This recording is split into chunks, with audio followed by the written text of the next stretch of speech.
হুমায়ুন আজাদের কবিতা এবার গানে। সম্প্রতি পাঠ্যপুস্তক থেকে প্রথাবিরোধী লেখক হুমায়ুন আজাদের বই কবিতাটি বাদ পড়ায় সমালোচনার ঝড় ওঠে। এবার সেই কবিতাটি নিয়েই গান বাঁধলেন সঙ্গীতশিল্পী শতাব্দী ভব। যে বই জালে ভিন্ন আলো, তোমাকে শেখায় বাসতে ভালো, সে বই তুমি পড়বে।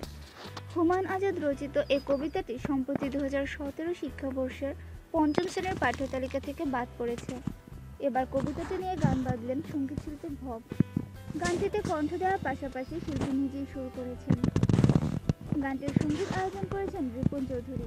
এর মধ্যে গানটির সকল কাজ শেষ হয়েছে। শতাব্দী ভব জানান, হুমায়ুন আজাদের পরিবারের সম্মতিতেই কবিতাটি গানে রূপান্তর করেছেন তিনি। এ প্রসঙ্গে শতাব্দী ভব বলেন, আমরা দিন দিন উল্টো পথে হাঁটছি। তা না হলে স্যারের এমন একটা শিশুতোষ কবিতাকে পাঠ্যপুস্তক থেকে বাদ দেওয়ার কারণ দেখছি না। অনেক দাম দিয়ে আমরা একটা অসাম্প্রদায়িক সোনার বাংলা দেখতে চেয়েছিলাম।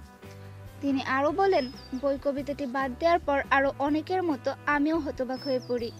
কিন্তু আমি কি করতে পারি? শুধু দু একটা জ্বালাময়ী স্ট্যাটাস দিয়েই কি দায়িত্ব শেষ? তখনই সিদ্ধান্ত নিলাম কবিতাটি নিয়ে গান বাঁধব। অনলাইনে যোগাযোগ করলাম অনন্য আজাদের সাথে। তিনি খুশি মনে অনুমতি দিলেন এবং শুভেচ্ছা জানিয়ে রাখলেন। শিল্পী আরও বলেন, বই গানটি আমার প্রতিবাদের শ্রেষ্ঠ ভাষা। এমনি করে চলতে থাকলে আমাদের শিশুরা একদিন রবীন্দ্রনাথ, জীবনানন্দ, শরৎ কারণ আমি জানবে না। অচিরেই গানটি সামাজিক যোগাযোগ মাধ্যম ও ইউটিউবে প্রকাশ করা হবে বলে জানান শতাব্দী ভব।